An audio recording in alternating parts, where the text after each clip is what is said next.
giving all praises, honor, and glory to Yahweh in the name of his only begotten Son, Yahweh Shai, whom the world called Jesus Christ. Salutation to the Akim that's called into the truth, peace and blessings. And without further ado, let's get right into it. If the Lord shew me mercy, I hope to shew and edify brother in what is the rod of iron that Yahweh Shai is going to rule with in the new kingdom. And let's begin this thing. This is Revelation 12:5.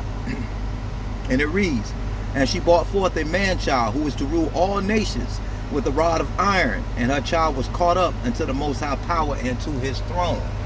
All right, that's referring to Yahweh Shai HaMashiach after his crucifixion and when he was crucified. And I was talking about basically when he was caught up, after the Lord glorified him, and everything. But the topic of the conversation is him ruling with a rod of iron. And let's go get some supporting scriptures, some precepts on this, and prove this thing. Now, actually, I'm going to tell you the rod of iron is the Israelites, is Israel, actually. And that's the elect of Israel, to be more specific.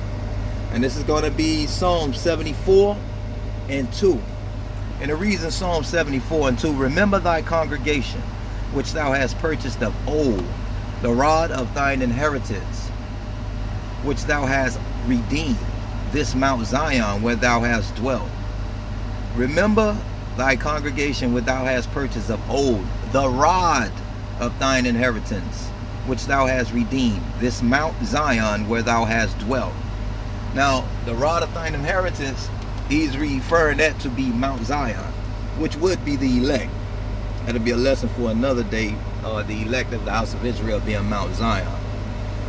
And also, we see right here in Psalm 74 and 2 that he's referring to Israel as his rod of inheritance. Let's go get some more supporting scriptures to show that Israel is the rod of iron that's going to be ruling under Yahweh Shai in the kingdom. And that being the elect, the government body. And this is Ezekiel 21. And I just want to hit the key points. I'll start at the 9th verse. And it reads, Ezekiel 21:9. "Son of man, prophesy and say, thus saith the Lord.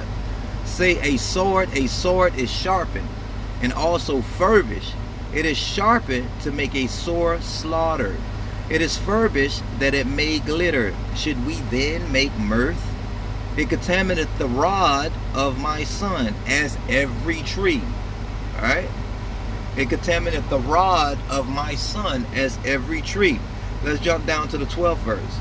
"Cry and howl, son of man, for it shall be upon my people. It shall be upon all the princesses of Israel. Terrors by reason of the sword shall be upon my people. Smite therefore upon thy thigh, because it is a trial. And what if the sword contamine even the rod? It shall be no more, saith the Lord power." Right? Even the rod. The rod, as I said, the rod of iron, being the elect of the house of Israel, who shall be governing and ruling in the kingdom of heaven when it is manifested in the world. All right? Let's go to Jeremiah and get some more supportive scriptures. These are precepts, just to give you the understanding who is the rod of iron. And it's Jeremiah 51. And let's hit the key point. Let's go to 19. And this reads, Jeremiah 51:19. "The portion of Jacob is not like them. He is the former of all things, and Israel is the rod of his inheritance. Yahweh of hosts is his name. Thou art my battle axe and weapons of war. For with thee will I break in pieces the nations, and with thee will I destroy kingdoms." Now, as we see that Israel is the rod of his inheritance, but where's the iron part come in at? Well, iron is symbolic of hardness. That the elect of the house of Israel shall be hard on the people. There's going to be hardness, just like we were saved and redeemed. We were saved and redeemed out of the furnace of iron, which was Egypt. Okay, that was hard bondage for us. So the elect gonna rule in hardness. Let's get some more supportive scriptures. Let's go back to Psalms. Let's go back to the Psalms, and let's get Psalms 2 and 7, and let's read it. Psalms 2 and 7. I will declare the decree. The Lord hath said unto me, Thou art my son, this day have I begotten thee. Ask of me, and I shall give thee the heathen for thine inheritance, and the uttermost parts of the earth for thy possession. Thou shalt break them with a rod of iron. Thou shalt dash them in pieces like a potter's vessel. Now he's referring to the heathens because Yahweh Shai gonna rule over everything. Every knee shall bow. His elect people are gonna rule over the heathen as well. They're gonna have to either get down or lay down, like they so to speak. They're gonna be ruling in hardness, all in righteousness, however. But it's gonna be a hardness. All right. All this to prove that Israel is the rod of iron, and that being the elect. Let's go to Proverbs.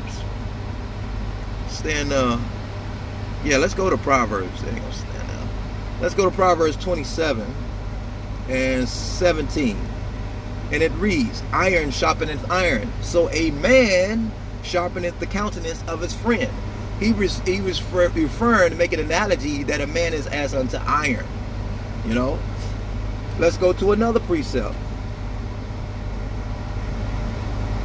All right, let's go to another precept, and this is Micah 4 and 13. Micah 4 and 13. Arise and thresh, O daughter of Zion, for I will make thine horn iron, and I will make thy hooves brass, and thou shalt beat in pieces many people. And I will consecrate their gain unto Yahweh, and their substance unto the Lord of the whole earth. So as we see right here, he's going to make our horns iron. And why is it symbolic of a beast? Because a beast goes back to nations. In the scriptures, when they say these 4 great beasts in the books of Daniel, okay, he's resembling us as a beast, as our nation, our government. And what's on the top of a head of a beast? Sometimes horns. Some beasts have horns. And those horns are representative of the head of that government, which will be the 144,000, the elect, the governing body of Israel under Yahweh Shai HaMashiach. And they're going to break in many pieces, many nations and many people, because they are the rod of iron. And the way Yahweh Shai moved them is going to be in hardness. All right, let's get one more supporting scripture. And I should close it out with this. There are many, many more scriptures as far as supporting. All right, and this is Psalms 149, 5 through 9. And it reads, Let the saints be joyful in glory. Let them sing aloud upon their beds. Let the high praises of the Most High be in their mouth, and a two-edged sword in their hand, to execute vengeance upon the heathen and punishments upon the people, to bind their kings with chains and their nobles with fetters of iron, to execute upon them the judgment written. This honor have all his saints. Praise ye Yahweh. Shalom.